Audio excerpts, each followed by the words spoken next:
My pastor's wife calls me and says, Tron, won't you give her money back? This woman is professional.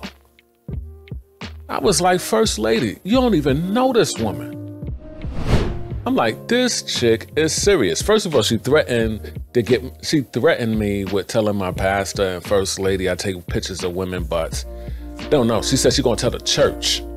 Yeah, she said she ain't saying she's gonna tell my pastor, First Lady. She said she's gonna tell the church. Then she threatened to tell my local newspaper, which I didn't even read. I didn't care what you told them. Now, I get her on the stand. The judge told me to go ahead and proceed. I said, blah, blah, blah. Can you please tell the court why your sister wants her money back?